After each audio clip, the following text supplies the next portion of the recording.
O Jorge Underline Hill 2054 mandou: David, queria agradecer por você ter dado visibilidade ao que rolou com a minha esposa em 2018. Você compartilhou a agressão que ela sofreu ao ser confundida com uma trans por estar careca em razão da quimioterapia. Caralho, obrigado pela força. de vários níveis. E Glenn, o que acha da deportação do Alan dos Santos? Queria a primeira? Não, o meu foi um agradecimento. Então, assim, eu acho que as redes sociais ela consegue colocar muito disso e eu acho que a representatividade, independente, né, das lutas que a gente faz, a gente é ser humano no final das contas. E esses ataques que ocorrem diretamente à população todos os dias, a gente precisa estar alerta e consciente para também a gente poder ajudar. Hoje em dia a gente está com um grande problema com essa pandemia. A gente já teve com a situação econômica do país, de saúde mental da população no geral. E essa cultura do cancelamento que a gente vê aí, obviamente a gente tem aí várias figuras que têm acesso à informação que elas precisam ser canceladas mesmo, e foda-se, e que precisam sair de cena e perder patrocínio e o caralho. Sou a favor mesmo de certa parte da cultura do cancelamento, quando a galera é residente, irmão. Quando é residente. Agora, não pegar um tweet de 2012 para isso. Eu acho que você precisa rechaçar a pessoa que tem um comportamento que é assim... Eu concordo com você, mas eu discordo de você de certa forma. Rechaçar a pessoa, ok. Acho positivo. Se eu sou um cara que patrocina alguém e eu vejo que o cara falou alguma coisa, uma abominação pra mim... Como o iFood fez com vocês. Sim, mas no caso não foi porque... Não foi exatamente isso. Mas no caso justificado, no caso que eu tenha sido racista mesmo, falando no Twitter. E se o iFood quiser desassociar a minha imagem por causa disso, porra, total válido. Mas aí é o capitalismo. Não, é o total capitalismo. válido, isso eu acho ótimo. tem o direito, mas não é uma crime boa. Sim, o ruim é você criar uma cultura onde existem grupos que caçam essas pessoas, vão atrás dos patrocinadores. Acabam com a saúde mental. O problema de você apoiar, de certa forma, a cultura do cancelamento... Não apoio. Eu falo apoio de certa forma quando você precisa, assim, estabelecer regras, porque tem gente que tem uma plataforma e essa plataforma, ela pode ser uma plataforma muito ruim. Se você prega um ódio contra uma população, pô, se o discurso do Bolsonaro de que tem que bater mesmo no filho acaba fazendo com que um pai bata no filho até ele morrer, esse discurso ele precisa ser rechaçado. Sim, mas como que ele é rechaçado? O problema é como é rechaçado. Se for pela sociedade...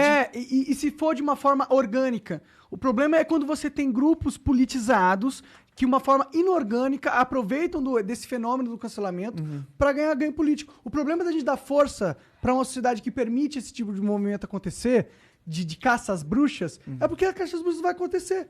E ela nunca vai acontecer sempre de forma justa. Sim. Então não dá pra apoiar caças bruxas de nenhuma forma. Sim. A cultura do cancelamento, ela é uma cultura ruim ao mesmo tempo. Porque, assim, você acaba tirando as pessoas. Por exemplo, uma família. Você tem um tio lá que é reaça. E aí, se você começa você cancela seu tio, você não tem diálogo nenhum. Desde o primeiro momento que a gente sentou aqui, a gente tá falando sobre diálogo com essas pessoas. Mas, por exemplo, você acha que você devia, por exemplo, gravar você tá no Natal com o teu tio. Ele trabalha na IBM, diretor da IBM. Você acha que tu devia gravar uma conversa com o teu tio, falando umas besteiras que ele fala na jantar, mandar pro chefe dele e falar, tá vendo o cara que tu contrata? Não, aqui no acho Natal... que tem que ter diálogo com o meu tio, por exemplo. E isso acontece muitas coisas, assim, por exemplo, tem vários artistas que cometem erros, né? Falam algumas coisas transfóbicas, homofóbicas, aí você vai lá e tem diálogo, assessoria, eles pedem desculpa e modificam o comportamento. Aí sim, você consegue fazer com que a pessoa consiga ter um diálogo. Porque existe muita coisa dentro da nossa sociedade que é ignorância. Existe muita ignorância. Cara, a gente vem de gerações que, cara, chamar as pessoas de viado, falar um montão de coisa, isso era completamente natural, sabe? Assim, macaco, todas... né? O viado, no grupo de amigos, todo mundo se chama de viado, aquela coisa todinha. Mas, assim, existe o viado de que você chama uma pessoa de viado... Qual é, viado? Tudo bom? Qual é, viado? Tudo bem? Viado, e aí, vai assim, tomar você, por exemplo, no viado, congresso, eu ser chamado de viado, isso daí é uma ofensa à minha honra. Entendeu? Mas mesmo assim, às vezes... diferença tem uma diferença. É baseado na ignorância, não na maldade que significa... Tem às vezes... tem maldade, Tem maldade, que tem um ódio expressado ali, mas também tem ignorância. A população que tem ignorância, você tem que ter espaço para ter diálogo. Exatamente. E aí ter diálogo é você conseguir ter um sistema de educação para poder você conseguir falar sobre orientação sexual, identidade de gênero, para que não seja uma coisa que digam, por exemplo, estão querendo captar nossas crianças para serem gays, para serem trans, para isso. Não, você tem que ter diálogo aberto dentro da sociedade e nos espaços da escola, em todos os outros lugares, mas isso tem que ser debatido com os profissionais disso, não com os parlamentares que sentam ali, são os profissionais de educação que têm que estar ali fazendo esse programa de desenvolvimento para poder educar a sociedade, para que a gente não precise de uma cultura do cancelamento, porque a cultura do cancelamento, por si só, ela é uma cultura muito ruim para a sociedade. Mas tem uns filha da puta, umas filha da puta que precisam realmente ser cancelados e perder patrocínio e o caralho é 4. Eu acho que as pessoas elas têm que ter consequências se elas são cuzonas. Com certeza. E aí é que falta, que é uma linha tão tênue, mano. É muito tênue. Tipo, tem que ter consequências, claro, mas não tem que ter uma patrulha. Mas Como que a gente impede que a patrulha aconteça e mesmo assim a gente tenha consequências pra quem fala merda? Educação, irmão. É o único sistema que você vai conseguir modificar. Se você implementa educação dentro da sociedade, você modifica o comportamento da sociedade. É comprovado isso. Os países que têm maiores índices educacionais são os países que mais respeitam a diversidade que existe dentro da sociedade. Sem educação como base da sociedade, já dizia Brizola, sem isso a gente não consegue modificar a sociedade. Então, isso O problema é que também nós não queremos que a iFood manda quem nós podemos falar no nosso discurso. Não, também a não ser que seja um discurso racista, a não ser que não foi seu caso.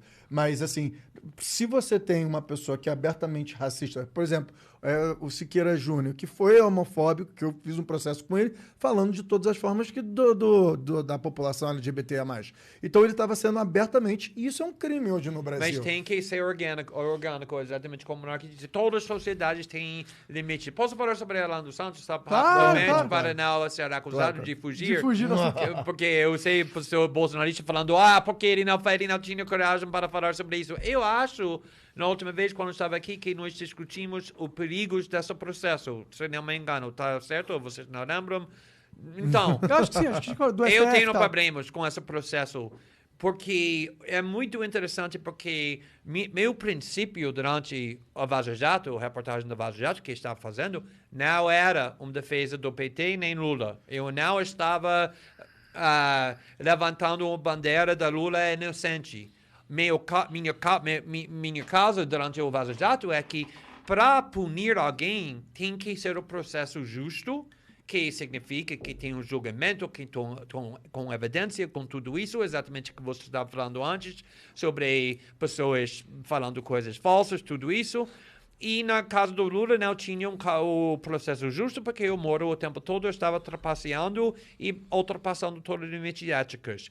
Neste caso, com todos esses bolsonaristas, Daniel Silveira, o Orlando Santos, mesmo essa... lixo, que não queremos falar o nome dele, que nós processamos, eles estão sendo punidos e estão sendo negados os direitos sem julgamento, só com um juiz mandando tudo. Na realidade, se você pensa só um minutinho sobre Daniel Silveira, que eu fiquei muito perto dele, acho que ele é um psicopata. Eu acho que ele é muito perigoso. Sim. Mas, mesmo assim, ele foi eleito democraticamente no mesmo Câmara onde David senta. E agora ele está na prisão, ele foi solto depois de 5 ou 6 meses, sem julgamento, sem ser condenado de qualquer crime. Mesma coisa que Edward Snowden sofreu. Exatamente. Coisa que e agora ele tem uma condição que ele é proibido de fazer qualquer entrevista com jornalistas, nem falar na internet, sem ser condenado. E agora, fazendo a mesma coisa com o Orlando Santos, falando que ele não é jornalista, é a mesma coisa que com fake news, com o discurso do ódio, que decide quem é jornalista, quem não. Porque as pessoas que a esquerda acreditam no Jornal Nacional, o Globo, porque eles são jornalistas, Mas Orlando Santos não é. Quando eles queriam processar e prender Julian Assange, o argumento que eles usaram é que ele não é jornalista, ou jornalista de verdade. Quando o governo, o Ministério Público tentou me processar criminalmente, o argumento era que, não sou jornalista, eu estou um aliado dos hackers. Então, essa padrão, ele é jornalista, ele não é, ou podemos prender alguém que é um membro do Congresso sem julgamento e depois proibir ele de ser entrevistado, eu acho que é muito perigoso. Perigoso pra caralho.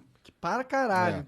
Principalmente porque o governo Bolsonaro vai botar, né, mais gente lá no STF e eles podem fazer isso com vocês, com a gente, com qualquer um. Com petistas, com qualquer um. É um precedente. E pessoas não pensam assim. Eles só pensam, eu gosto do Daniel Silveira, não, odeio o Daniel Silveira, então vou aplaudir. E se eu falo, eu acho que isso é perigoso, todo mundo agora no Twitter falando, agora Glenn Greenwald defendendo mais um fascista. Não estou defendendo o Daniel Silveira, defendendo exatamente que eu não estava defendendo o Lula durante o Vaza Jato. Estou defendendo o princípio.